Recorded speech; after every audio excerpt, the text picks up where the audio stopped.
Muy buenas tardes a todos, bienvenidos a la Iglesia Bíblica Reformada. Es un gozo estar nuevamente abriendo las Escrituras. Tenemos la segunda predicación de esta serie que arrancamos el domingo pasado del libro de Génesis y hoy vamos a ver este pasaje que Pedro nos estuvo leyendo.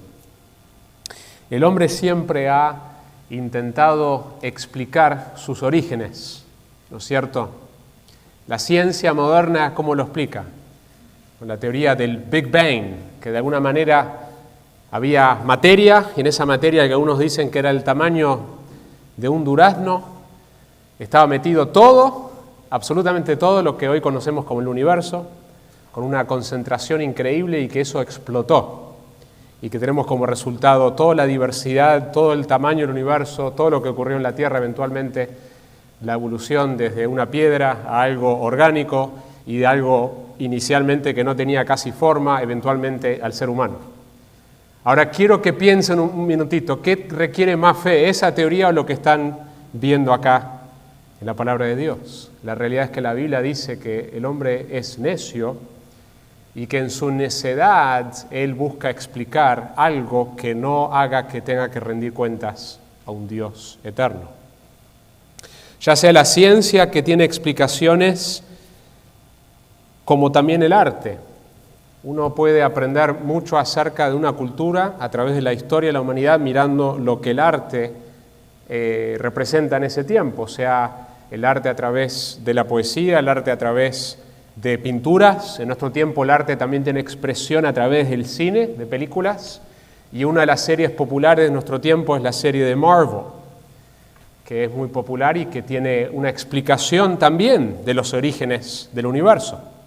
Obviamente no se está afirmando que esto sea cierto, pero de alguna manera es como una manera posible que este universo de Marvel explica cómo se origina todo. Y tiene algo del Big Bang en su teoría de cómo comienza el universo, pero les animo a que vayan y lo busquen en internet, cómo Marvel explica el origen del universo. Y hay una complejidad similar a la que había en el tiempo que se escribió el libro de Génesis, de una explicación súper compleja de cómo comenzó el universo.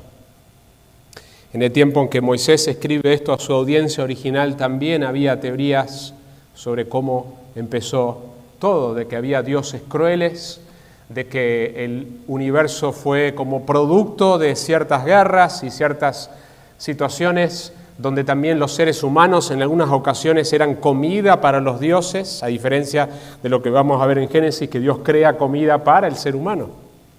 Entonces, desde el principio, Génesis va a dar a la audiencia original una visión tan distinta a lo que se creía en ese momento. De la misma manera, hoy Génesis nos da una visión tan distinta a lo que la ciencia moderna del arte nos dice acerca de los orígenes. Así que lo que vamos a ver en esta sección son los primeros 7 días de la creación. Voy a inclinar mi rostro una vez más y pedir que Dios nos hable a través de su palabra. Padre, gracias porque tu palabra es poderosa. Gracias por el libro de Génesis que nos habla acerca de los orígenes de tu pueblo y los orígenes de la creación. Oramos para que nos des mentes atentas y corazones sensibles a tu voz hoy, Señor, en el nombre de Jesús. Amén. Lo primero que quisiera observar en el versículo 3 hasta el versículo 13 es que Dios da orden a su creación. Dios da orden a su creación. Miren lo que dice el versículo 2, que fue lo que vimos la semana pasada. Cuando vimos los primeros 2 versículos, especialmente nos enfocamos en esa primera frase, en el principio creó Dios los cielos y la tierra, pero después dice, y la tierra estaba sin orden y vacía. Y todo lo que vamos a ver en el resto del capítulo, que los primeros 3 días va a describir esta tierra que está sin orden, que Dios va a traer orden, va a dar orden donde no hay orden. Y que está vacía los últimos 3 días, días 4 al día 6, Dios va a llenar lo que está vacío. Hay distintas explicaciones de qué está pasando en el versículo 2, que no vimos la semana pasada, que lo iba a ver hoy, sobre qué es esto de que la tierra está sin orden y vacía, es decir, ya menciona la presencia de la tierra, menciona las tinieblas, menciona el abismo, menciona las aguas, menciona el Espíritu de Dios, como hablamos la semana pasada, como si fuera un pájaro grande extendiéndose sobre las aguas. Entonces ya cuando estamos en el versículo 2, todavía no empezó el primer día y hay la presencia de la tierra y las aguas. Y algunos dicen que esto es lo que se llama la teoría de la brecha, que entre el versículo 2 y el versículo 3 hubo un tiempo, o mejor dicho, entre el versículo 1 y el versículo 2, hubo un tiempo que pasaron ciertas cosas. Y en esta teoría se habla de una raza pre-adánica, es decir, una raza humana que estaba antes de Adán. Por supuesto que no hay ningún sustento bíblico de hablar de que hubo una raza humana previa a Adán. Así que esa teoría la podemos descartar, por lo menos en esa manera de describirlo. No sabemos exactamente, el texto no nos especifica qué es esto de una tierra que está sin orden y vacía, y qué es esto de agua cuando todavía Dios no empieza como va a describir los días de la creación. Pero sí podemos afirmar por otros pasajes en la Biblia que en un punto Dios también creó el mundo invisible. Sabemos por Colosenses, capítulo 1, versículo 16, que habla de que Cristo fue el medio y el fin de la creación, que Dios creó todas las cosas, ya sean visibles, ¿cómo qué? Como invisibles. Y Génesis 1 nos relata los 7 días de la creación, pero no describe el relato de cómo y cuándo y de qué manera Dios crea el mundo invisible. Sabemos que Él lo hizo en un punto, sabemos que el mundo invisible tuvo un comienzo, es decir, Satanás, los seres angelicales caídos, los demonios que la Biblia describe como reales, que Él creó y no eran caídos originalmente, sino que eran ángeles buenos, como también los ángeles buenos. Todos los ángeles que en su momento eran buenos, Dios los creó. La Biblia habla de que eran principades y potestades, es decir, tenían rangos de autoridad, pero la Biblia no nos dice cuándo los creó. Entonces, una opción es que cuando llegamos al versículo 2, está describiendo lo que ya ha ocurrido, y esto sí sería posible, aunque no lo podemos afirmar con certeza, de que Satanás y los ángeles que lo acompañaron, que después la Biblia los menciona como demonios, ya han caído. Porque la Biblia describe que hay un ángel en particular, que conocemos ahora como Satanás, que no siempre fue un ángel maligno, que quiso ser como Dios. Primera Timoteo, cuando habla de la lista de los requisitos de qué debe buscar una iglesia local, en recibir, en reconocer, en afirmar, alguien que va a ser uno de los pastores dentro de la iglesia local, dice que no sea un neófito, que no sea un creyente nuevo, no sea que caiga en la misma condenación del diablo. Ese es el pasaje más claro que tenemos que describe el pecado original de Satanás, que él cayó en orgullo, querer ser como Dios. Hay 2 textos en el Antiguo Testamento que nos habla sobre un rey de Tiro, que nos habla de una persona, y después la manera que ese pasaje se desenvuelve da a entender que está hablando de Satanás, como un ángel que quería ser como Dios y que cayó. Entonces, una opción acá en el versículo 2 es simplemente la condición de un mundo de oscuridad. Los mares en la antigüedad se veía como un lugar de desconocimiento, de hasta maldad. De hecho, en el Nuevo Testamento, cuando describe la nueva creación, dice que ya no habrá más mar. Es interesante. Lo que sí podemos afirmar es que Dios el autor de Génesis, que no nos cuenta todo lo que quisiéramos saber, Dios no nos ha revelado todos los detalles que quisiéramos saber, lo que podemos afirmar es que Dios va a tomar esta materia que Él mismo creó y va a traer orden donde no hay orden y va a llenar donde hay vacío. Y lo que vamos a ver entonces en esta primera sección del versículo 3 al versículo 13 es que Dios da orden a su creación. Y lo que yo quisiera enfatizar en este sermón, esta es la idea central: nuestro Dios es el creador de todas las cosas, quien dio orden y forma a todo y quien nos invita al verdadero descanso. Así que vamos a ver 3 puntos: cómo Dios da orden, cómo Dios da forma y cómo Dios descansa, y la invitación que Él nos da de también descansar. Lo primero que vemos entonces en el versículo 3 dice: entonces dijo Dios, sea la luz, y va a describir hasta el versículo 5 el primer día, cómo es el primer día de la creación. Y con esto surge una pregunta, ¿a qué se refiere cuando nos habla de un día? ¿Es un día literal de 24 horas? ¿Es un periodo largo? La ciencia, mayormente, la ciencia nos dice que la Tierra tiene muchos años, millones y millones de años, y que el universo tiene más tiempo todavía. Sin embargo, hay 6 opciones de qué significa esto que han propuesto, pero hay 2 principales. Una es que está hablando de días literales de 24 horas. Éxodo nos va a decir que así como Dios creó los cielos y la tierra en 6 días y al séptimo reposó, entonces nosotros también debemos reposar. La base de nuestro descanso, Éxodo dice, es la realidad de que Dios creó todo en 7 días. La otra opción es la opción de que esto está hablando de periodos, porque de hecho la palabra que utiliza acá para día, que es la palabra hebrea yom, puede significar en algunos contextos un periodo largo. Y muchas veces lo que se intenta es conciliar la supuesta información científica con lo que dice la Biblia. Lo que podemos afirmar con bastante convicción desde la palabra de Dios, con convicción, con claridad, es que nosotros rechazamos lo que se llama la evolución ateísta. Y rechazamos también la evolución teísta. Así que quisiera pausar y explicar eso brevemente. La evolución ateísta básicamente es el intento del ser humano de explicar el origen de todas las cosas sin Dios. ¿Cómo hacemos para explicar esto? La humanidad, la tierra, el universo, pero sin Dios. ¿Cómo hacemos?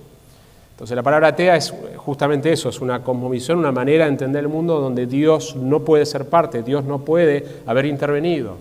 Y la evolución siempre tiene que apelar a causas naturales de azar y tiempo.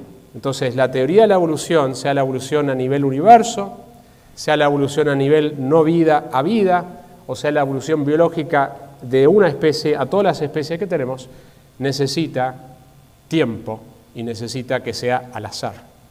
Entonces muchas veces, de tanto azar, finalmente terminamos con esto. Y esa es la evolución ateísta, que es lo que predomina en el mundo científico. Pero también hay una que es muy popular en nuestro contexto latinoamericano, que también debemos rechazar a la luz de lo que Dios ha revelado en su palabra, que es la evolución teísta, que es un intento de decirnos, yo creo que Dios existe, yo creo que Dios de alguna manera creó el universo, pero Dios usó todo el proceso de la evolución. Y como vamos a ver en Génesis, vez tras vez Dios afirma que cada especie de planta era según su especie. Cada animal se reproduce según su especie.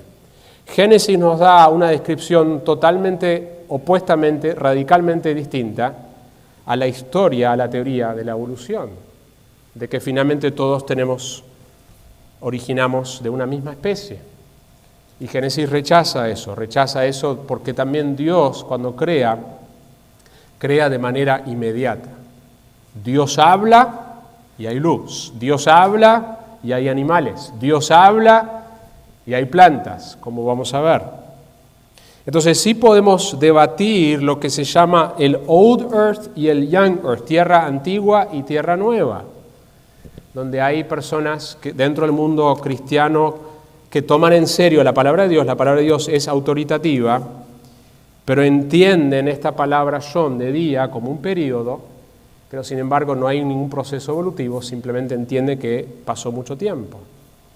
Personalmente creo que la manera cuando uno ve el pasaje como la palabra Yom siempre que está acompañado con un numeral, con un número, siempre significa 24 horas, junto con cuando Éxodo menciona esto, hace referencia a nuestro descanso y la base de nuestra semana está basada en que Dios creó el universo de 7 días, 6 días con el séptimo de descanso. Así que creo que el texto sí nos está hablando de que Dios lo hizo en un periodo muy rápido. ¿Cómo explicamos muchas cosas que supuestamente la ciencia dice que llevó millones de años? Bueno, una de las maneras que podemos afirmar es que Dios, sabemos con certeza de esto cuando vemos el relato, crea con la apariencia de la edad. Entonces cuando el ser humano ve las estrellas, sabemos que la luz tarda tiempo en llegar. De hecho, tenemos medidas en el universo que hablamos de que tal estrella queda a tanta cantidad de años luz, que es decir, tarda 500 años luz para llegar. Y eso significa que a la velocidad de la luz tardaría 500 años en llegar a donde estamos nosotros. Entonces, el momento que el ser humano puede ver estrellas, eso tardaría miles y miles, millones de años. Pero Dios crea las estrellas con la apariencia de la edad. Dios crea los árboles, no como una plantita que empieza a ser un árbol, sino ya ha crecido. Dios crea a Adán, no como un bebé, sino un hombre que tendría la apariencia quizás de un hombre de 20, 30 años, pero tenía segundos de vida. Entonces vemos que Dios crea con la apariencia de la edad y eso explicaría muchas cosas que afirman que realmente tenemos una tierra relativamente joven. Pero no quisiera pasar mucho tiempo en eso, simplemente quería darles un panorama de cómo la Biblia confronta ciertas cosas que están en nuestra cultura, nuestra manera de pensar, y sí queremos ver qué pasó. Cuando vemos este relato, no estamos viendo un relato de mitología, no estamos viendo un relato de leyenda, estamos viendo algo histórico. Dios está narrando, Moisés está escribiendo historia real, algo que pasó en el tiempo y en el espacio. Y queremos ver entonces los primeros días de la creación. Sí podemos afirmar que los primeros 3 días de la creación quizás, probablemente, no eran días como nosotros conocemos días hoy. Es decir, todavía no estaba el sol, todavía no estaba la luna, y nosotros definimos un día de 24 horas a la luz de los movimientos que el planeta Tierra tiene alrededor del Sol. Entonces quizás no eran exactamente 24 horas, pero el punto principal es que en los días, cada vez que Dios crea, es inmediato. Dios habla y ocurre, y eso queremos enfatizar. Porque lo primero que vemos en el versículo 3 dice, entonces dijo Dios, dijo, sea la luz, y hubo luz. Tan radicalmente distinto a todas las teorías que el ser humano en su creativa y arrogante ingenuidad inventa para explicar los orígenes del universo. Y Dios dice, fue así. Yo hablé y ya está. No se requiere más, porque así de poderosa es la palabra de Dios. Él habla y está hecho. Qué maravilla, mis hermanos, saber que el mismo poder de la palabra de Dios que creó el universo es el mismo poder que nosotros accedemos cuando escuchamos su palabra predicada, cuando leemos su palabra, es la misma palabra que creó el universo, es la misma palabra que resucitó a Cristo entre los muertos. Dios habló y se hizo. Las crónicas de Narnia que ilustran muchas cosas del cristianismo, hay un personaje, si lo han leído, es Aslan, que es el león que representa a Cristo y muestra la historia de la creación a través de Aslan cantando.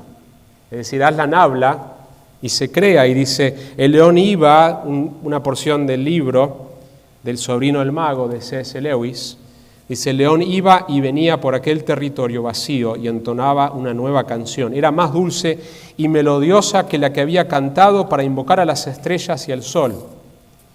Una suave música susurrante. Y mientras andaba y cantaba, el valle se llenó de hierba verde que se desparramaba a partir del león como un estanque. La hierba ascendió por las faldas de las pequeñas colinas como una oleada y en pocos minutos trepaba ya por las laderas inferiores de las lejanas montañas, convirtiendo aquel mundo joven en algo cada vez más mullido. Por supuesto que es una historia que está ilustrando verdades de la palabra de Dios, pero lo hace para niños, para generar interés en lo que Dios ha dicho que realmente sucedió. Y es la idea de que Dios habla y se crea todo. Así que lo primero que vemos que Dios crea, ¿qué es? Dios dijo, sea la luz, y hubo luz. Esto no es la creación del sol y la luna como veríamos más adelante o las estrellas, es la creación de la luz. Lo primero que sucede. Y si ustedes recuerdan, la descripción del versículo 2 describe la oscuridad, las tinieblas, y en ese contexto Dios habla y trae luz. De hecho, es un tema recurrente, ¿no es cierto? El tema de la luz en las Escrituras. ¿Pensaron en eso? cómo la palabra luz, el concepto de la luz y lo que la luz significa a través de las Escrituras, por supuesto que está hablando de una luz literal, pero esa luz literal representa algo a través de las Escrituras. Los primeros 3 días de la creación ya hay luz, pero no hay sol. La Biblia, de hecho, comienza con luz. Lo primero que vemos cuando empieza la creación es que hay luz, pero sin sol y sin luna. ¿Y saben qué? Termina de la misma manera. De la misma manera termina. Apocalipsis nos dice: la ciudad no tiene necesidad de sol ni de luna que la iluminen. ¿Por qué? Porque la gloria de Dios la ilumina y el Cordero es su lumbrera. Y otro texto en Apocalipsis 22: y ya no habrá más noche, y no tendrán necesidad de luz de lámpara ni de luz del sol. ¿Por qué? Porque el Señor Dios los iluminará y reinarán por los siglos de los siglos. Termina como comienza, los primeros días. Sabemos que en 1 Timoteo nos describe a Dios como quien habita en una luz inaccesible. No sé si alguna vez trataron de mirar al sol. No traten por mucho tiempo porque se van a dañar la vista. Y esta es la misma idea de nosotros acercándonos a Dios como una luz inaccesible. No podemos acceder, nadie ha visto a Dios, dice la palabra de Dios, ni lo puede ver, porque Dios habita en una luz inaccesible. Pero Cristo, que es la faz, que representa, que es la imagen de Dios, nos da a conocer al Padre. Si no, sería imposible si no fuera por la persona de Cristo. Porque de hecho, 1 Juan lo vimos que dice: Dios es luz. Y frecuentemente vemos un contraste entre la luz y las tinieblas, y la luz frecuentemente tiene que ver con la verdad y tiene que ver con la santidad. Génesis simplemente está afirmando que Dios creó la luz, pero a través de la Biblia la connotación de la luz tiene que ver con la verdad, tiene que ver con la santidad en contraste con las tinieblas, con la mentira, con la oscuridad, con el pecado. Y de hecho, el Evangelio de Juan, que menciona muchos temas en Génesis, va a usar esta imagen continuamente, de la luz y las tinieblas, la luz y las tinieblas. Lean el capítulo 1 de Juan, que habla de cómo Cristo llegó y las tinieblas no la comprendieron, como la luz del mundo. Y vemos en Juan 3, ¿quién se le acerca? Nicodemo de noche. Está este tema continuo. Y Jesús habla de que, o Juan mejor dicho, habla de que no se acercan porque a través de acercarse, las tinieblas no quiere estar expuesto por la luz, por sus obras malas que serán expuestas. Entonces este tema que comienza acá como algo literal y real, Dios es luz, Dios crea la luz, ese tema va a seguir a través de toda la Biblia. La otra cosa que vemos en estos primeros versículos es que Dios empieza a nombrar las cosas. Fíjense, dice: y llamó Dios a la luz día, versículo 5, y a las tinieblas llamó noche. Cuando alguien nombraba algo en la antigüedad, eso significaba que esa persona que nombraba algo tenía autoridad, tenía dominio, tenía gobierno sobre ello. Y si sabemos algo de la historia de lo que está pasando en este momento, había todo tipo de dioses. Y a través de este relato, en cada cosa que Dios va a mencionar, hay un Dios que los egipcios, que otras culturas creían, y lo que el texto está diciendo, Dios está por encima. Dios nombra a la tierra, Dios nombra la luz como día y las tinieblas como noche. Otra cosa que también observamos ya desde el principio es que Dios separa. Miren el versículo 4. Y vio Dios que la luz era buena, y separó Dios la luz de las tinieblas. Y vamos a ver esto a través de todo el relato. Dios separa la tierra del agua, Dios separa esto de esto. Este tema de que Dios separa las cosas lo vemos a través de Génesis, lo vemos a través del Pentateuco y lo vemos a través de la Biblia. De que Dios es santo, Dios no es como nosotros, Dios es totalmente distinto a nosotros. Y de que ¿qué va a hacer con Abraham? Lo va a separar, ¿no es cierto? ¿Para qué? Para que sea, después en Éxodo, seamos, el pueblo de Dios, una nación santa, inicialmente la nación de Israel. Dios separa, con el propósito de darse a conocer.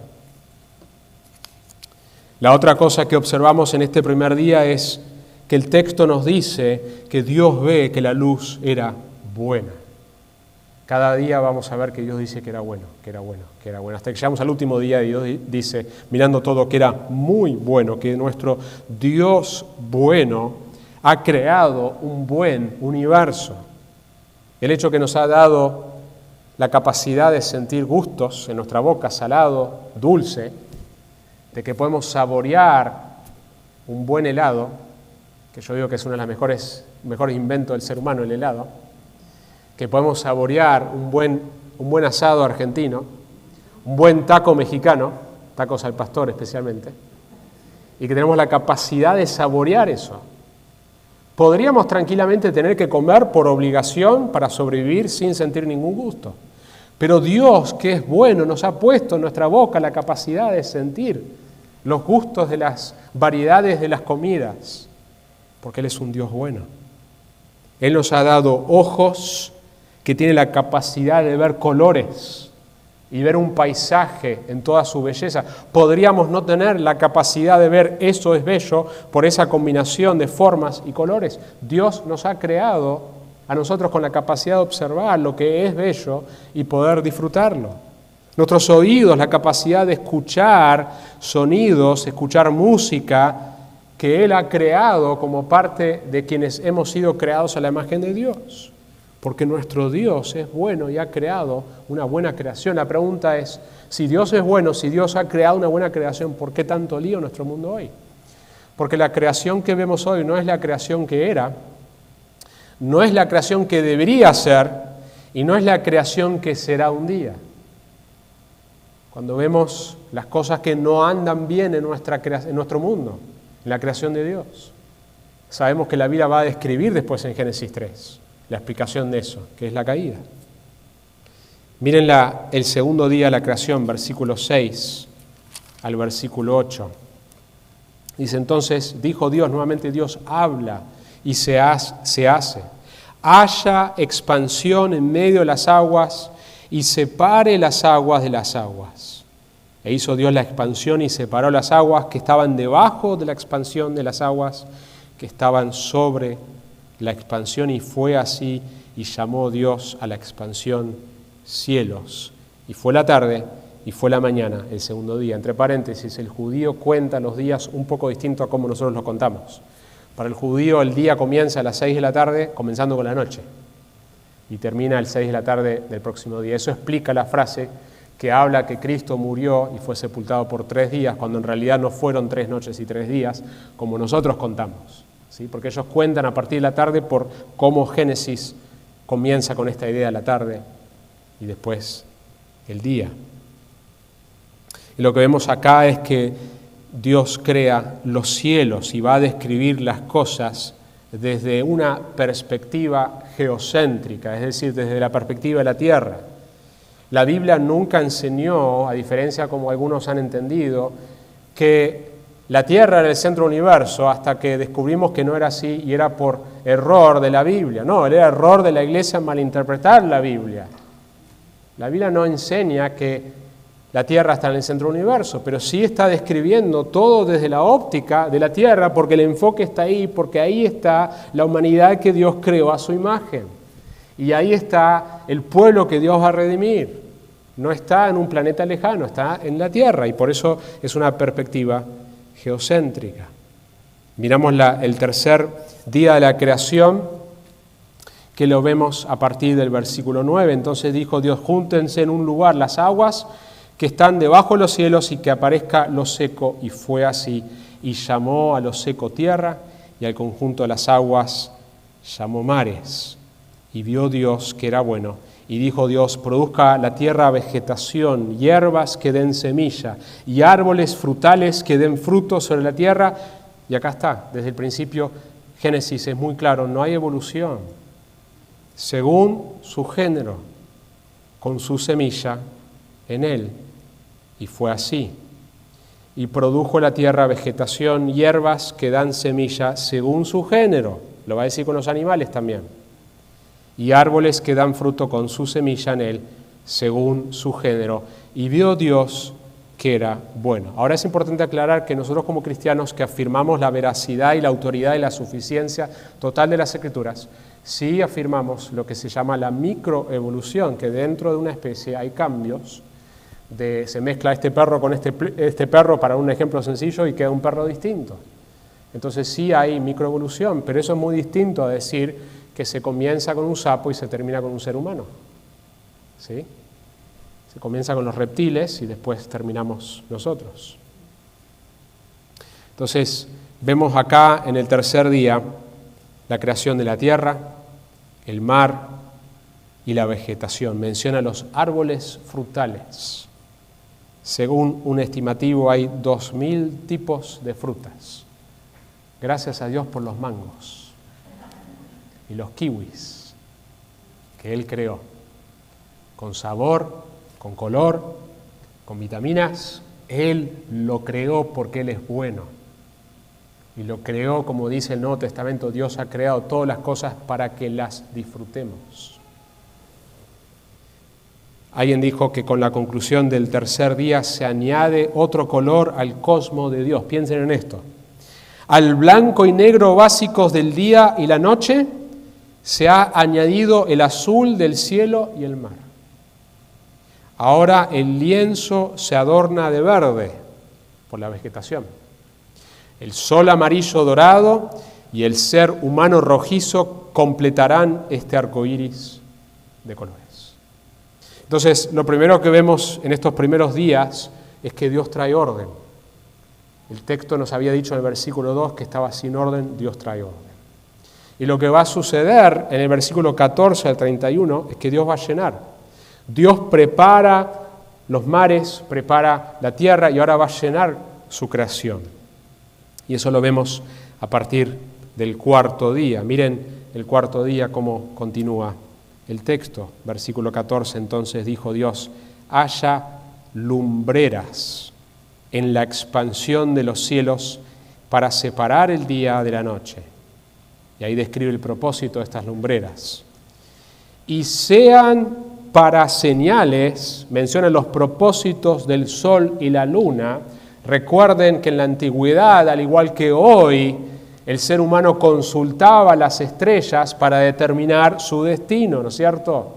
Los signos que hoy existen, que algunos consultan, es una manera de violar el propósito de Dios, de lo que Él ha puesto en la creación. Y acá describe, no es para que nosotros sepamos el futuro de nuestra vida, sino que el texto nos dice que estas lumbreras son para separar el día de la noche, son para señales, son para estaciones y para días y para años. La señal es la idea de que puede también la persona que navegaba podía guiarse como un mapa con las estrellas y Dios las dio también con ese propósito. Y fue así. Y después el texto nos dice, e hizo Dios las dos grandes lumbreras, la lumbrera mayor para dominio del día y la lumbrera menor para dominio de la noche. Hizo también las estrellas. Y Dios las puso en la expansión de los cielos para alumbrar sobre la tierra y para dominar en el día y en la noche y para separar, ahí está nuevamente el concepto de separar que vemos continuamente, la luz de las tinieblas. Ahora, ¿alguna vez se preguntaron por qué el texto no dice directamente el sol y la luna? ¿Notan que no menciona la palabra sol y la palabra luna? La razón más probable es que como la palabra para sol era, la única palabra era la palabra del dios sol en ese momento, y la palabra para luna había un dios de la luna en Egipto, que lo que el texto está haciendo está menospreciando estos dioses. Esa lumbrera mayor y esa lumbrera menor son instrumentos en la mano del verdadero Dios que las creó con este propósito. No son dioses. Y es una manera como Dios frecuentemente hace a través de la Biblia de burlarse, de tirar abajo los dioses falsos. Un autor dijo lo siguiente en cuanto a la maravilla de la creación del universo. El texto nos dice, hizo también las estrellas, lo dice como de pasada, y nosotros sabemos, como vimos la semana pasada, la cantidad de estrellas que Dios creó. El matemático y filósofo, cuenta este autor, Kent Hughes, del siglo XVII, Sir Isaac Newton, mandó hacer una réplica mecánica de nuestro sistema solar en miniatura. En su centro había una gran bola dorada que representaba el Sol y a su alrededor giraban esferas más pequeñas unidas a los extremos de varillas de distintas longitudes. Representaban a Mercurio, Venus, la Tierra, Marte y los demás planetas. Todos ellos estaban engranados mediante engranajes y correas para que se movieran alrededor del Sol en perfecta armonía. Un día, mientras Newton estudiaba el modelo, un amigo incrédulo pasó a visitarlo. Maravillado por el dispositivo y viendo cómo el científico hacía que los cuerpos celestes se movieran en sus órbitas, el hombre exclamó: vaya Newton, qué cosa tan exquisita. ¿Quién te lo ha hecho? Sin levantar la vista, Sir Isaac respondió: nadie. ¿Nadie?, preguntó su amigo. Eso es, he dicho que nadie. Todas estas bolas y engranajes y correas y engranajes simplemente se juntaron y maravilla de maravillas, por casualidad, comenzaron a girar en sus órbitas establecidas y con una sincronización perfecta. Su amigo sin duda entendió el punto. La existencia de la máquina de Newton presupone un creador y aún más la Tierra y su sistema solar perfectamente ordenado. Lo que vemos en esta parte de la narración es que la función de estas lumbreras, el Sol y la Luna, es que son sirvientes subordinados a los intereses de la Tierra, no al revés.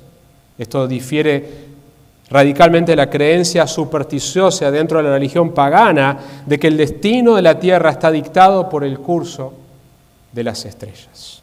Miren el quinto día. En el quinto día vemos los seres vivientes en las aguas y en los cielos. Dios va a llenar los mares y va a llenar el cielo. Versículo 20. Entonces dijo Dios: llénense las aguas de multitudes de seres vivientes y vuelen las aves sobre la tierra en la abierta expansión de los cielos. Y creó Dios los grandes monstruos marinos que en la antigüedad se temían mucho, y el texto dice: Dios los creó, Dios está por encima de ellos. Y todo ser viviente que se mueve, de los cuales están llenas las aguas según su género. Ahí está nuevamente. Y toda ave según su género. Desde el principio hay especies, inmediatamente. Esto no fue algo progresivo. Cuando Dios habla, inmediatamente están todas estas especies. Y Dios los bendijo diciendo: sed fecundos y multiplicaos, y llenad las aguas en los mares, y multiplíquense las aves en la tierra. Y fue la tarde, y fue la mañana, el quinto día. Qué increíble, vemos que hay grandes monstruos marinos que se han descubierto que hoy no existen ya, como tipos de tiburones que son mucho más grandes de lo que conocemos hoy. Hoy tenemos lo que algunos dicen que es el animal más grande, que es la ballena antártica, que pesa el equivalente de, ¿saben cuántos elefantes? 33 elefantes. Esta ballena, que supuestamente, según algunos, es el animal más grande, podría considerarse un monstruo marino, pesa el equivalente de 33 elefantes. Dios creó estas criaturas increíbles. En el mundo marino no sabemos cuántas especies hay, no se sabe, porque se sigue descubriendo, y hay lugares que el ser humano no puede llegar en las profundidades, y a veces la tecnología ha podido llegar a lugares que antes no se llegaba y se ha encontrado con nuevas especies que Dios ha creado y que siempre estuvieron ahí. Pero se estima, y este número siempre está cambiando, que hay más de 200.000 especies en el mundo marino. En el mundo de las aves se estima que son 18.000 especies. Dios creó todo el mundo marino, creó todas las aves para glorificarlo a Él y para nuestro bien. Observen que Moisés escribió que Dios creó tanto los animales marinos como las aves en el mismo día. La evolución afirma que las aves evolucionaron a partir de los reptiles y que este proceso duró millones de años. El sexto día. vemos que Dios va a crear los seres vivientes de la tierra, los ganados, los reptiles, las bestias, y hay una frase que se sigue repitiendo, según su género, según su género. Y cuando llegamos al versículo 26, tenemos la creación más maravillosa de Dios. No porque el ser humano en sí sea algo maravilloso, por algo que nos corresponde a nosotros, sino porque Dios decide crear a imagen suya. Versículo 26, dijo Dios, hagamos al hombre a nuestra imagen. Hay un uso plural que probablemente no había una comprensión plena de que la Trinidad está presente. Sabemos por el Nuevo Testamento que Dios Trino crea, y así como Dios Trino que existe perfectamente, eternamente, en tres personas, pero un solo Dios, Él crea al hombre y a la mujer. Hay diversidad e igualdad en la Trinidad, hay diversidad e igualdad que Dios crea en la humanidad. Todo el lío que hay hoy de que el hombre no sabe lo que es el hombre, la mujer no sabe lo que es la mujer, no se sabe que hay dos géneros, decir eso es ser binario, es una desviación de lo que Dios ha dicho en su palabra, que Dios creó al hombre a su imagen, varón y hembra los creó, punto y aparte. De hecho, cuando leemos pasajes como Romanos 1, sabemos que parte de la ira de Dios, parte del juicio de Dios sobre una cultura, es cuando una cultura se desvía de este modelo tan sencillo que Dios ha puesto hasta en la misma biología del hombre y la mujer. Que entonces no es un problema simplemente en nuestro tiempo, en el tiempo que Romanos está escrito. Dice que la ira de Dios se ha revelado contra todo el ser humano por rechazar a Dios, de tal manera que cambian el uso natural por el uso no natural y describe las relaciones homosexuales. Lo vemos desde Génesis, vamos a ver el ataque en la casa de Lot, ¿no es cierto?, que quieren tener relaciones sexuales con el mismo sexo. Es una desviación del propósito original de Dios, porque Dios creó al hombre, creó la humanidad, varón y hembra. Y después va a describir que es el varón y la hembra que son quienes han de llenar la tierra, porque solo un varón y una hembra unidos en matrimonio pueden multiplicar más seres humanos. No hay manera sin que haya la intervención del hombre y la intervención de una mujer. Más allá de lo que la ciencia hace en todas sus distintas maneras creativas, requiere la participación del hombre y la participación de la mujer. Y Dios ha diseñado que esa participación sea en el contexto del matrimonio para que el hombre se multiplique. Lo que vemos también es que Dios especifica que el hombre es creado a la imagen de Él conforme a nuestra semejanza, dice el texto. La pregunta es, ¿qué significa estar creado a la imagen de Dios? Lo que podemos afirmar que el texto nos muestra es que el ser humano tiene la capacidad de escuchar la palabra de Dios. No vemos a Dios hablando, salvo cuando habla con Satanás, la serpiente, pero no vemos a Dios hablando, teniendo comunicación con los animales. Dios habla y entrega su palabra al hombre y a la mujer a través de Adán, pero también vemos que Dios pide que el ser humano gobierne toda la tierra, de que el propósito original de la humanidad era representar a Dios, representar la imagen de Dios, como virreyes y virreinas en la tierra, representando quién es Dios en la tierra. ¿Qué retenemos y qué perdimos de la imagen de Dios? La imagen por causa del pecado está corrompida, está dañada, por eso el ser humano no representa adecuadamente quién es Dios, por causa del pecado. Sabemos que en Cristo la recuperamos progresivamente, que estamos siendo conformados a la imagen de ¿quién? La imagen de Jesucristo. Que la obra de santificación de Dios en nosotros que somos cristianos verdaderos es santificarnos, hacernos más a la imagen de Dios, más a la imagen de Cristo. Es recuperar lo que se perdió. Pero aún así el ser humano retiene la imagen de Dios. Aunque esté dañada por el pecado, el ser humano tiene dignidad, el ser humano es distinto a cualquier otra parte de su creación. El ser humano es lo mejor de la creación y lo peor, como vamos a ver en Génesis 3, de la creación.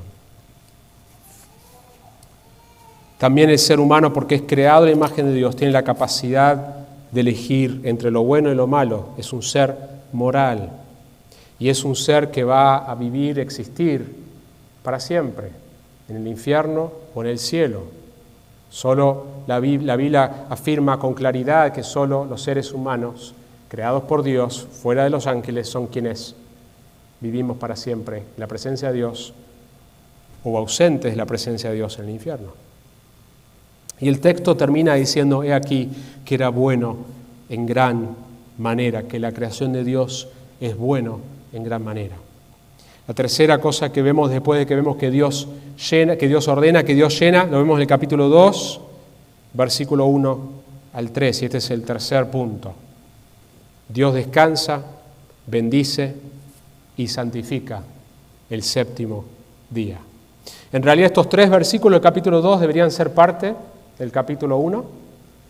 Las divisiones de los capítulos y de los versículos no son inspirados. Fue una persona en el siglo XVI que nos ayudó, porque es una bendición poder decir vayamos a capítulo 5, versículo 4, que agregó los capítulos y los versículos. Se cuenta la historia que parte de su trabajo lo hizo andando a caballo, así que no seamos demasiado duros por dividir mal esta porción que está acá, porque tendría que estar en el capítulo 1, porque la historia todavía está continuando, no es una sección nueva, porque está haciendo un resumen, está concluyendo la historia de la creación. Miren el capítulo 2, versículo 1. Así fueron acabados los cielos y la tierra, y todas sus huestes.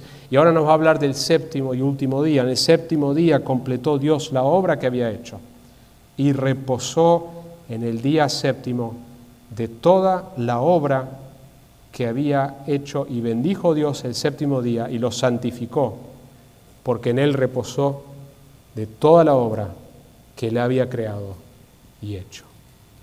Dios no reposa porque está cansado. Dios no se cansa. La Biblia es claro en eso. La idea de la palabra reposa acá es que cesó. Cesó la actividad de crear. Algunas observaciones sobre este séptimo día. El texto nos dice que Dios lo bendice este día. El texto afirma que Dios lo santifica. Y la otra cosa que es interesante, que a diferencia de los 6 días previos, no hay mención en el séptimo día de la tarde y la mañana. Un autor dice, porque todavía estamos en el séptimo día. De hecho, el Nuevo Testamento nos habla en Hebreos, capítulo 4, de una invitación de entrar en el reposo de Dios, el descanso de Dios. Un autor describe esta sección de la siguiente manera: el séptimo día de la semana, el sábado judío, simbolizaba la antigua creación y el pacto de la ley. Primero se trabaja y luego se descansa. Los primeros 6 días se trabajan, sábado se descansa. El primer día de la semana, el día del Señor, que es domingo, en realidad hoy es el primer día de la semana, no lunes, simboliza la nueva creación y el pacto de la gracia. Escuchen esto. Primero se cree en Cristo y se encuentra el descanso y luego se trabaja. Nosotros como cristianos celebramos hoy, el domingo. ¿Por qué celebramos el domingo?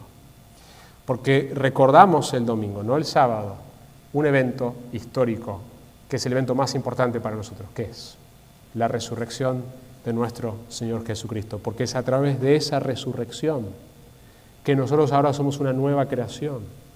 Es a través de esa resurrección que nosotros tenemos descanso de nuestras obras, de que no es por nuestras obras que somos salvos. El descanso que Dios nos modela en Génesis nos recuerda que la vida es más que nuestro trabajo. Nosotros deberíamos, aunque el Nuevo Testamento no de los 10 mandamientos que aparecen en el Antiguo Testamento, hay uno que no aparece. ¿Saben cuál es? El sábado. No hay un mandato como lo hay en el Antiguo Testamento de guardar el sábado. De la misma manera que no hay un mandato de la cantidad, sí, de dar de nuestra ganancia económica al reino de Dios, a nuestra iglesia local, pero no hay un mandato en el Nuevo Testamento de la cantidad, porque el Nuevo Testamento va a enfatizar el corazón y la motivación con lo cual lo hacemos. Pero lo que el Nuevo Testamento va a enfatizar es que nosotros recordamos en el día del Señor, que es el domingo, la resurrección de Jesucristo. Recordamos que tenemos descanso que ya tenemos hoy. Cristo dijo que si alguno está cargado, ¿qué debemos hacer? Y cansado, venir a Él, que yo te daré reposo a tu alma. El cansancio más grande que nosotros tenemos, mis hermanos, no es el cansancio físico. Necesitamos descansar físicamente, necesitamos dormir lo que Dios ha creado en nuestros cuerpos, que necesitamos una cierta cantidad de horas. Necesitamos frenar de trabajar para poder descansar y recuperarnos. Eso es parte del diseño de Dios, que aún el más ateo reconoce esa necesidad que Dios ha puesto en su creación. Pero el descanso más importante que nosotros tenemos que tener es el descanso espiritual. Y ese descanso se encuentra primeramente cuando venimos a Él por primera vez en fe, en arrepentimiento, y basta de intentar encontrar nuestro propósito en la vida, nuestra identidad en la vida, nuestra capacidad de agradar a Dios con alguna obra, algún esfuerzo, algún conocimiento. Es descansar que Cristo dijo que en la cruz. Tetelestai, ya está, ya lo hice. Y venimos a Él en fe y en arrepentimiento para encontrar descanso para nuestra alma. Y cuando ya hemos hecho eso, tenemos que volver vez tras vez y decir: Señor, no quiero ser como Marta. Marta, estás preocupado por muchas cosas, pero son una cosa necesaria. María ha elegido lo mejor y no se le será quitado. Y quiera estar a los pies de Jesús escuchando su palabra. Hay un reposo en el cual nosotros tenemos que entrar continuamente, que es descansar, confiar, depender de Él, de su palabra, de su presencia. Y el domingo de manera particular, les animo que realmente presten atención a lo que Dios ha dicho, de qué manera Él santificó el séptimo día, que para nosotros ahora es el primer día de la semana, para que nosotros pensemos en su creación, meditemos en su palabra. Además del tiempo que nosotros tenemos como iglesia, recordamos que la vida es más que el trabajo. Y el domingo se trata de eso. Este día de descanso se trata en recordar la obra de Cristo, recordar la obra de la creación, pero también la nueva creación. Así que, hermanos, entremos hoy en ese reposo. Oremos. Padre, gracias por tu palabra, gracias por la maravilla de la creación. Queremos adorarte por lo bello que eres, queremos disfrutar tu creación, queremos descansar, Señor, en ti. Que vos nos decís que si estamos cansados y cargados, que corramos a ti y que en ti encontraremos reposo verdadero, descanso verdadero para nuestras almas. Ayúdanos de manera particular a disfrutar el domingo recordando tu muerte y tu resurrección, que por tu gracia hemos sido perdonados, lavados, que por tu gracia somos tus hijos, que por tu gracia tenemos el privilegio de tener la comunión los unos con los otros y disfrutarte a ti y disfrutar a tu pueblo y tu palabra. Gracias, Señor. En el nombre de Jesús. Amén.